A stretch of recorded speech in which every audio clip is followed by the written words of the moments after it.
الرجيم بسم الله الرحمن الرحيم قال الله تبارك وتعالى في القرآن المجيد والفرقان الحميد أعوذ بالله من الشيطان الرجيم بسم الله الرحمن الرحيم لقد كان لكم في رسول الله أسوة حسنة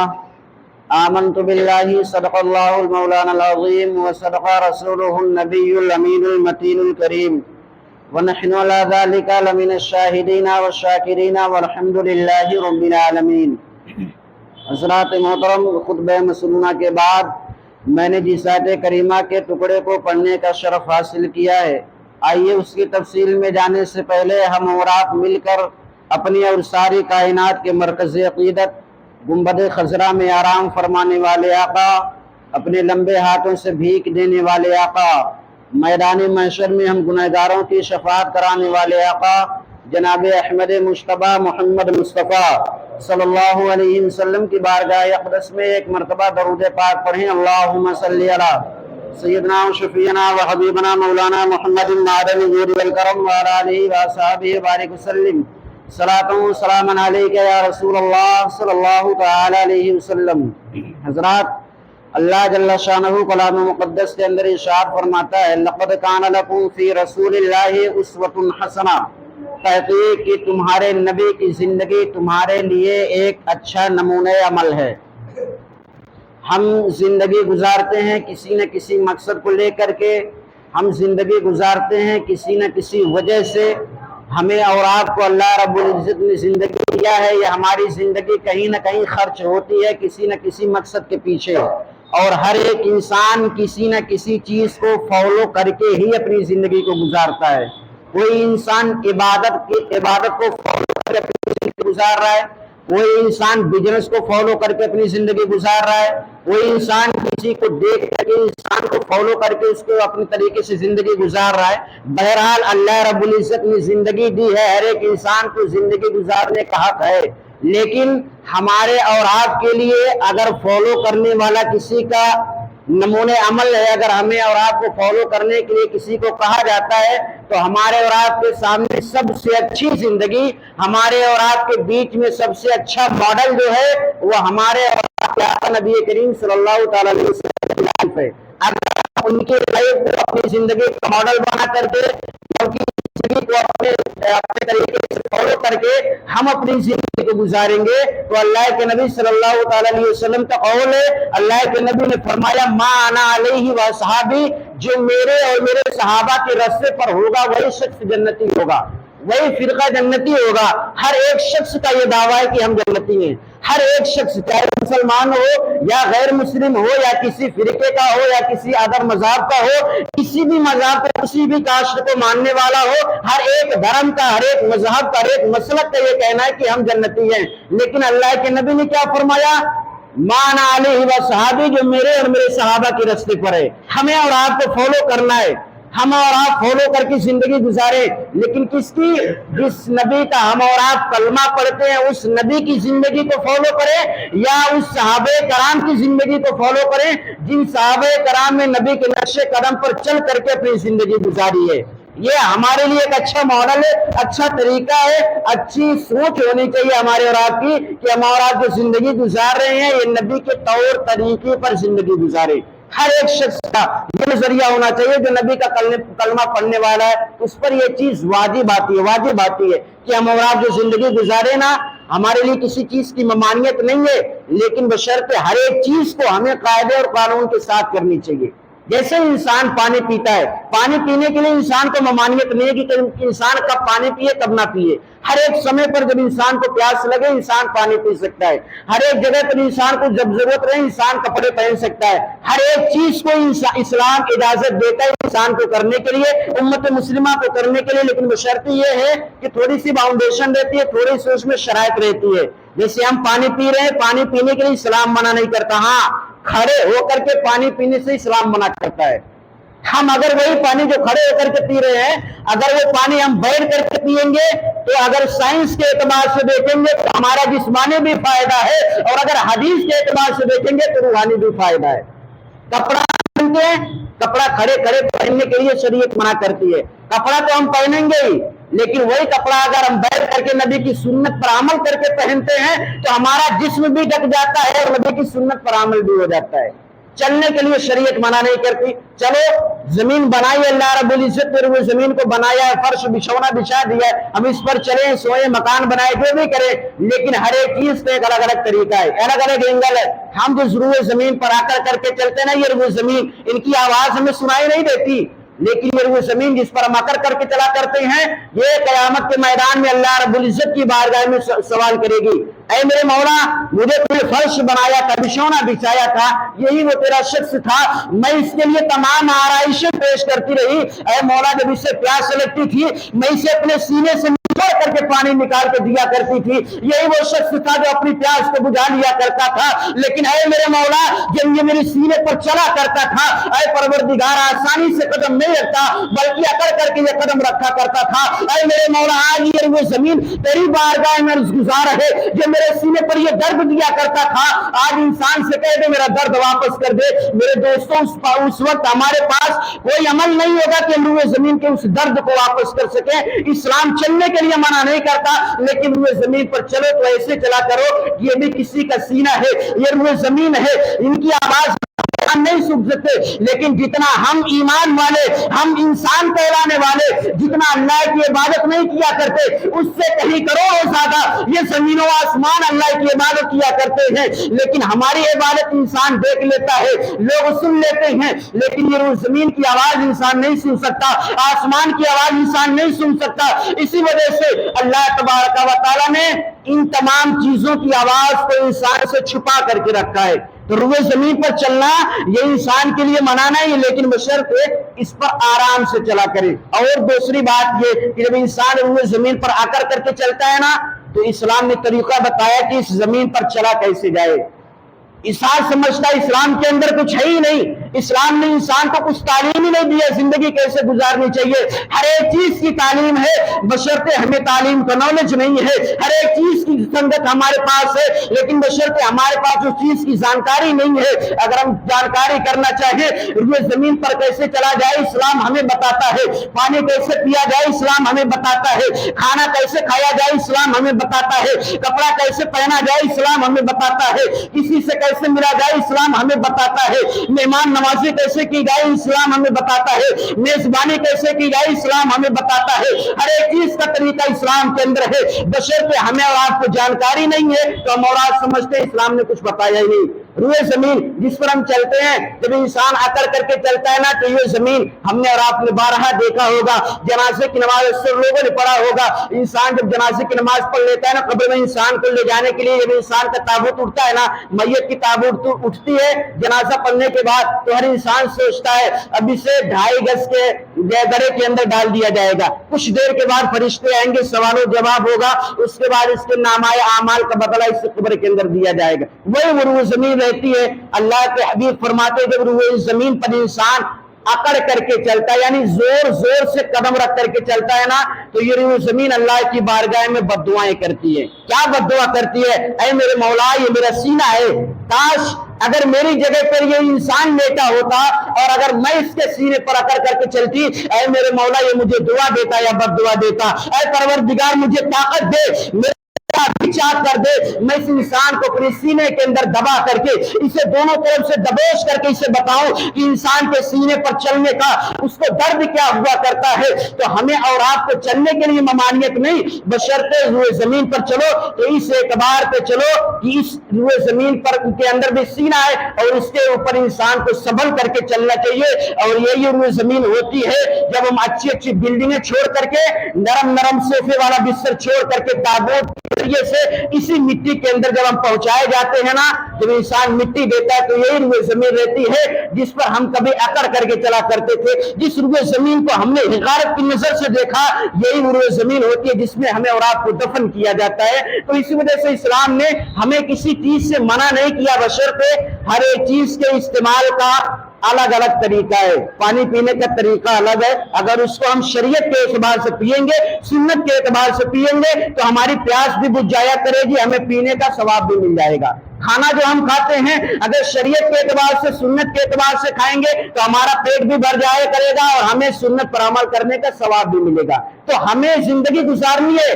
لیکن نبی کریم صلی اللہ تعالی علیہ وسلم کی سنت کو فالو کر کے, اسے ترک کر کے ہمیں اور آپ کو زندگی نہیں گزارنے کا حکم ہے. اگر اس کو ہم ترک کرتے ہیں, ایک بار ترک کیا کوئی بات نہیں, اگر بار بار ترک کرتے ہیں کسی سنت کو نا تو ایسی حالت میں ہم گناہ کے قریب پہنچ جاتے ہیں اور گنہگار بھی کسی ایسے موقع پر ہم گنہگار بھی ٹھہرا دیے جاتے ہیں. اچھا, استعمال والی چیز جو ہے نا انسان اسے, حالانکہ ہر ایک چیز جو انسان کے بس کی نہیں ہے, وہ ہر ایک چیز اللہ رب العزت نے پیدا کیا ہے. ہماری سوچ یا ہماری آنکھوں نے کبھی ایسی چیزوں کو دیکھا بھی نہیں ہوگا جن چیزوں کو اللہ رب العزت نے پیدا کر دیا ہے. تو جو اللہ رب العزت کی پیدا کی ہوئی چیز ہے وہ اللہ کی نعمت ہے.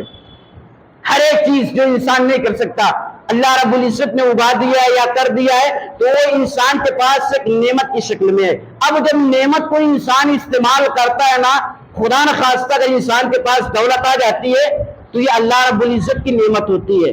اور جب اس نعمت کو انسان استعمال کرنے لگتا ہے تو یہ بھول جاتا ہے کسی کی دی ہوئی نعمت ہے یہ, کیونکہ اب اسے انسان اپنے طریقے سے, اپنے اینگل سے, اپنے حساب و کتاب سے اسے خرچ کرنا چاہتا ہے. لیکن اللہ رب العزت نے نعمت دیا بھی ہے اور دینے کے بعد اعلان بھی کر دیا ہے, ثم لتسألن یومئذ عن النعیم. قیامت کا میدان وہ میدان ہوگا جس دن میں اپنے ہر ایک نعمت کا حساب لوں گا, ہر ایک نعمت کا حساب لوں گا. اللہ رب العزت نے نعمت دیا اور ہم اسے خرچ کرنے کا طریقہ الگ الگ استعمال کرتے ہیں. جیسے اللہ تبارک و تعالیٰ نے ہمیں اور آپ کو ساتھ دیا ہے, دولت دی, ہم نے مسجد بنا دیا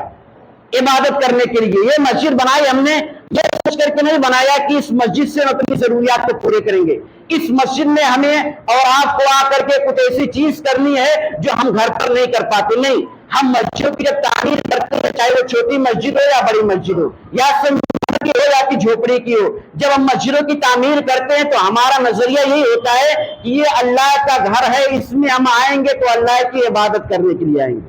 اور واقعی یہ اللہ کا گھر ہے. اللہ تبارک و تعالیٰ نے اپنے گھر کو بنانے کے لیے ہمیں اور آپ کو موقع دیا, ہم نے اور آپ نے اللہ رب العزت کا گھر بنا دیا. اب اس گھر کے اندر ہمیں اور آپ کو آ کے کرنا کیا ہے؟ ہم آ کر کے اس میں اللہ کی عبادت کریں گے, ہم آ کر کے اس میں اپنے گناہوں سے توبہ کریں گے, ہم آ کر کے اس میں اللہ کا قرب حاصل کریں گے, ہم آ کر کے اس میں اپنے گناہوں سے توبہ کر کے اپنے آپ کو اللہ رب العزت کے حضور معافی طلب کریں گے. اسی کی وجہ سے ہمیں اور آپ کو مسجد بنانے کا حکم ہے. اور اکٹھا ہو کر کے انسان جیسے گھر پہ نماز نہیں پڑھ پا رہا ہے, کسی کے پاس زمین کی کمی ہے, یا کوئی انسان ایسے گھر میں رہتا ہے انسان کو گھر میں نماز پڑھنے کے لیے تکلیف ہے, اللہ کی عبادت کرنے کے لیے تکلیف ہے, تو انسان آ کر کے اکٹھا ہو کر کے مسجدوں کے اندر نماز پڑھ لے. اب اس مسجد کو ہم نے بنایا, 10 روپے دیے, 1 لاکھ دیے, 1 کروڑ دیا, 1 روپیہ دیا, 1 پیسہ دیا, جتنا بھی دیا اللہ کے راستے میں دے دیا, اللہ کی راہ میں دے دیا. اللہ کے حبیب فرماتے ہیں جو کچھ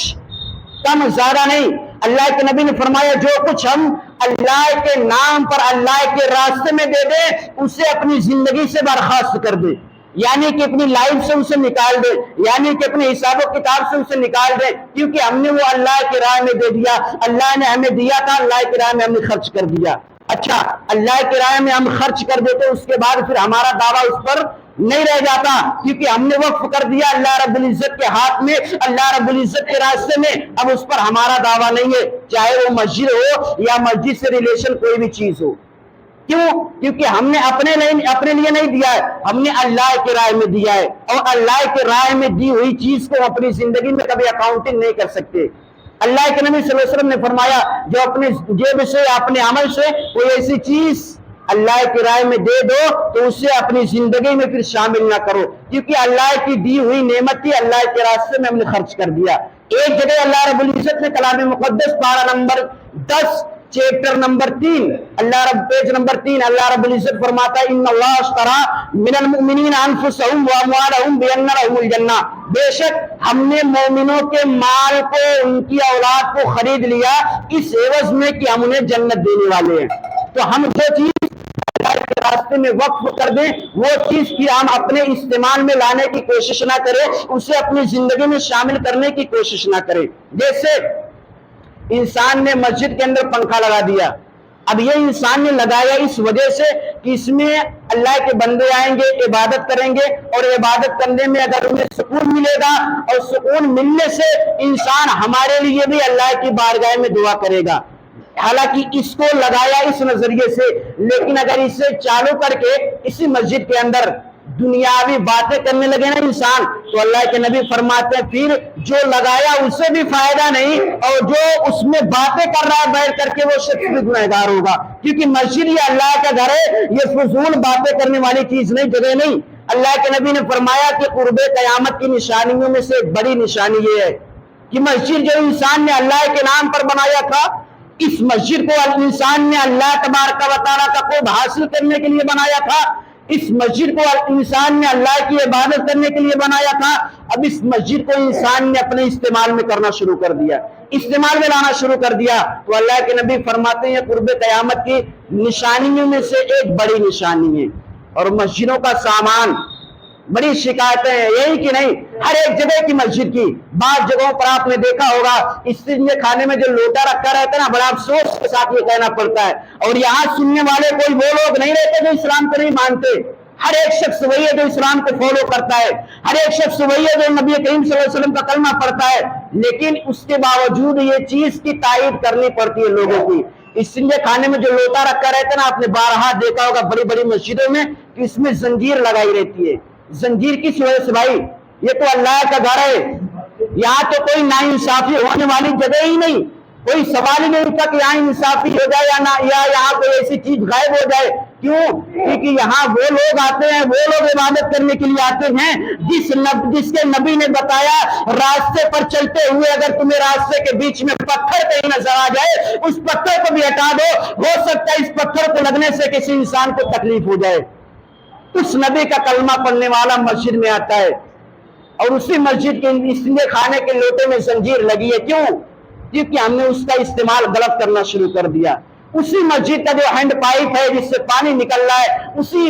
ہینڈ پائپ پر انسان نے پہرا دینا شروع کر دیا۔ کیوں بھائی؟ یہاں کوئی باہر کا آدمی آ رہا ہے؟ نہیں، اپنے ہی لوگ آ رہے ہیں، اپنے ہی لوگ آ رہے ہیں، وہی لوگ آ رہے ہیں جو 5 وقت نماز پڑھتے ہیں۔ آخر ان سے خطرہ کیا ہے؟ ان سے خطرہ وہ چیز نہیں کہ جو انسان کو ہلاک کر دے، خطرہ یہ چیز ہے کہ جو اس انسان کے ایمان کو ہلاک کر دیتی ہے۔ ہم استعمال کریں مسجدوں کی جو چیز ہے، یہاں تک کہ استعمال کرنے کا ہمیں ذرا بھی حکم نہیں۔ مسجد کی جو چیز ہے، جو مسجد کے نام پر وقف کر دی گئی، اسے اپنی پرسنلی چیز کے لیے ہرگز استعمال ہم نہیں کر سکتے، ہرگز نہیں۔ بہار شریعت کے اندر صفحہ نمبر 21 کے اندر یہ مسئلہ موجود ہے کہ انسان جب مسجد کے اندر کوئی بھی چیز وقف کر دینا تو اسے اپنی ضروریات کے مطابق استعمال نہیں کر سکتا ہے۔ یہاں تک کہ کتابوں کے اندر یہ آیا، ہم تو بڑی بڑی چیزیں استعمال کر رہے ہیں، یہاں تو ایسا ماحول نہیں ہے، لیکن کہیں دیہات وغیرہ میں جائیں گے آپ نا، تو کہیں اگر میلاد ہوتی ہے تو انسان مائک بھی اتار لیتا ہے مسجد کا، کہیں قرآن خوانی ہونا ہوا کسی کے یہاں تو اگر اس کے یہاں چٹائی نہیں ہے تو مسجد کی قالین لے کے چلا گیا، کسی کے یہاں کوئی ضرورت ہے تو مسجد کا فلاں سامان لے کے چلا گیا۔ اچھا، اس میں ایک چیز کا اور مسئلہ بتا دیا گیا، لوگوں نے جاری کر دیا ہے کہ یہ چیز فلاں چیز ہم لے کے جا رہے ہیں، اس کا جو ہرجانہ ہوگا، اس کا جو دام ہوگا، اس کا جو کرایہ ہوگا وہ ہم دے دیں گے۔ نہیں،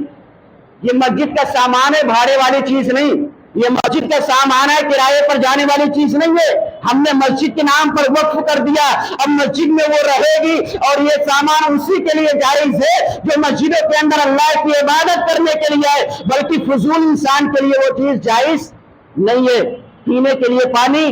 اسلام منع نہیں کرتا، لیکن اگر اس ایسی ضرورت پر جہاں انسان کو پانی نہ ملے، جہاں مجبوری ہو کہ پیاس کی وجہ سے انسان کو تکلیف ہو سکتی ہے یا انسان کی جان جا سکتی ہے، ایسی جگہوں پر ہم مسجدوں سے پانی لے کر کے پی سکتے ہیں، لیکن فضول جگہ پر اگر مسجدوں سے کوئی بھی چیز لے کے گئے، یہاں تک کہ کتابوں میں آتا ہے اگر جھاڑو کا ایک تنکا بھی جو مسجدوں کے نام پر وقف ہے، اگر وہ ایک تنکا بھی کوئی انسان اٹھا کر کے اپنی ضرورت کے لے کے گیا تو حدیثوں میں آتا ہے وہ مکروہ تحریمی کے اندر شمار کیا جاتا ہے، یعنی حرام تو نہیں لیکن حرام سے کم بھی نہیں ہے، وہ مکروہ تحریمی ہے۔ یہ مسجدوں کا سامان ہم نے مسجدوں کے لیے وقف کر دیا، اب ہم جب یہاں آئے ہماری اگر ضرورت ہو تو ہم اسے استعمال کر رہے لیکن مسجد کے اندر ہی، مسجد کے باہر اگر لے کر کے گئے تو ہم گنہگار ہوں گے ایسی شکل میں، کیونکہ یہ اللہ کے نام پر ہم نے دیا، کسی نے بھی دیا۔ یہ چیز دماغ مت رکھیں کہ ہم ہی دیتے ہیں تو ہمارے ہی چندے سے یہ سب چیز کیا جاتا، نہیں۔ ہم دیتے کسے؟ انسان کو نہیں دیتے، ہم دیتے ہیں تو اللہ کی راہ میں دیا کرتے ہیں۔ ہم دیتے اپنی جیب سے، جو خرچ کرتے گئے وہ اللہ کے نام پر خرچ کرتے گئے، جو اللہ کے نام پر خرچ کیا جائے ہم نے پہلے کہا اسے اپنی زندگی میں شمار نہ کیا کرو، اپنے استعمال میں اسے نہ لایا کرو۔ ہاں اگر مسجدوں میں آتے ہو تو مسجد کی چیز ہے، مسجد میں آ کر کے استعمال کیا جائے، ورنہ مسجدوں کی چیز وداؤٹ مسجد، یعنی مسجد کے باہر چاہے وہ کمیٹی کا ہی انسان ہو، یہاں تک کہ مؤذن اور امام کے لیے بھی تائید ہے، اس کے لیے مؤذن اور امام کے لیے بھی تائید ہے کہ وہ شخص بھی مسجدوں کی چیز کو بلا ضرورت استعمال نہیں کر سکتے۔ تو ہم اسلام ہمیں کسی چیز سے روکتا نہیں ہے، لیکن بشرطے ہر ایک چیز کو ہم قاعدے اور قانون کے ساتھ کیا کریں۔ لقد کان لکم فی رسول اللہ اسوۃ حسنہ، تحقیق کہ ہمارے نبی کی زندگی ہمارے لیے سب سے اچھا ماڈل ہے۔ ہم زندگی گزارے کسی نہ کسی کے پیچھے جا کر کے، تو ہم اگر زندگی گزار رہے ہیں نا تو ایسے لوگوں کے فالو کر کے ہم زندگی نہ گزاریں کہ جن کے نقش قدم پر چل کر کے ہماری دنیا بھی برباد ہو، آخرت بھی برباد ہو۔ ہم زندگی گزاریں تو نبی کے طور طریقے پر چل کر کے زندگی گزاریں۔ ہم زندگی گزاریں تو حضرت ابوبکر صدیق کے طور طریقے پر چل کے زندگی گزاریں، عمر فاروق اعظم کے طور طریقے پر چلیں، عثمان غنی کے طور طریقے پر چلیں، مولا علی کے طور طریقے پر چلیں، خواجہ معین الدین چشتی کے طور طریقے پر چلیں، غوث اعظم کے طور طریقے پر چلیں، خواجہ نظام الدین اولیاء کے طور طریقے پر چلیں، تمام اولیاء کرام کے نقش قدم پر چل کے دیکھو، تمہاری دنیا بھی کامیاب ہوگی، مرنے کے بعد آخرت بھی کامیاب ہوگی۔ لیکن زندگی ہم تو گزار رہے گے، لیکن زندگی گزارنے کا اینگل، زندگی گزارنے کا طور طریقہ ہم نے چینج کر لیا ہے۔ حالانکہ ہمارے لیے اچھا ماڈل جو بتایا گیا وہ ہمارے اور آپ کے نبی کی زندگی ہمارے اور آپ کے لیے اچھا ماڈل ہے، اسی کو فالو کر کے ہمیں اور آپ کو زندگی گزارنی ہے۔ تو اسلام ہمیں کسی چیز سے روکتا نہیں ہے، بشرطے قاعدہ قانون ہر ایک چیز کا ہوا کرتا ہے۔ اور دوسری چیز ایک بات اور، اللہ کے نبی صلی اللہ علیہ وسلم سے صحابہ کرام نے ایک چھوٹا سا سوال کیا تھا نا کہ یا رسول اللہ سب سے اچھا مومن کون ہے؟ ہم سمجھتے ہیں کہ جس نے اسلام کے پانچوں ارکان پر عمل کر لیا وہ پکا مومن ہے۔ اللہ کے نبی صلی اللہ علیہ وسلم سے صحابہ نے عرض کیا کہ یا رسول اللہ سب سے اچھا پرفیکٹ مومن کون ہے؟ تو اللہ کے نبی نے بڑا چھوٹا سا جواب دیا تھا، بڑا چھوٹا سا۔ اللہ کے نبی نے فرمایا ہے میرے صحابہ جس کے اخلاق جتنے بہتر ہیں وہ اتنا اچھا مومن ہے۔ سب سے ضروری چیز ہمارے اسلام کے اندر سب سے پرفیکٹ چیز جو آتی ہے وہ اخلاق ہے۔ آج جگہ جگہ پر آپ لوگوں نے سنا ہوگا، لوگوں نے کہا، علماء نے بھی کہا، غیر مسلموں نے بھی کہا کہ لوگ کہتے ہیں کہ اسلام تلوار کے ڈنکے پر پھیلا، یعنی تلوار کی وجہ سے پھیلا، اور لوگ اس کی تائید بھی کرتے ہیں، بعید بھی کرتے ہیں۔ لوگوں نے کہا نہیں، اسلام تلوار کی زور سے نہیں بلکہ میرے نبی کے اخلاق سے پھیلا ہے۔ یہ ہر ایک انسان کا کہنا ہے، ہر مند مومن کا کہنا ہے کہ نبی کے اخلاق سے پھیلا ہے، اور یہی حقیقت ہے، یہ ریئلٹی بات ہے کہ اللہ کے نبی کے اخلاق سے اسلام پھیلا ہے۔ اگر تلوار سے پھیلنا ہوتا تو حضرت عمر فرماتے ہیں عمر کی تلوار کہتی رہتی اور اسلام کو ماننے والے ہی دنیا کے اندر نظر آتے۔ بغیر اسلام کو ماننے والا کوئی دنیا کے اندر موجود نہیں رہتا اگر تلوار کی بنیاد پر اسلام کو پھیلایا گیا ہوتا۔ لیکن یہ اسلام ہمارے اور آپ کے نبی کے اخلاق سے پھیلا ہے، تو اس اخلاق اپنے اچھے کرو، اخلاق بہتر کرو۔ ہمارا اخلاق جتنا بہتر ہوگا ہمارا ایمان اتنا پختہ ہوگا۔ اللہ کے نبی صلی اللہ علیہ وسلم کے قول کے مطابق ہمارا اور آپ کا اخلاق اچھا ہونا چاہیے۔ ہم اور آپ امت مسلمہ ہیں، ہم اور آپ نبی کریم صلی اللہ علیہ وسلم کے کلمہ پڑھنے والے ہیں، ہمارے اور آپ کے لیے ماڈل ہے، تو نبی کریم صلی اللہ علیہ وسلم کی زندگی ہمارے اور آپ کے لیے اچھا نمونہ عمل ہے۔ اللہ کی بارگاہ میں دعا کرتے ہوئے مولا کریم میرے کہنے میں آپ کے سننے میں اگر کسی قسم کی غلطی ہوئی ہو تو اللہ رب العزت اسے معاف فرمائے، اور ہر امت مسلمہ کو اللہ رب العزت صراط المستقیم پر چلنے کی توفیق و رفیق عطا فرمائے۔ وما توفیقی الا باللہ۔ السلام علیکم ورحمۃ اللہ وبرکاتہ۔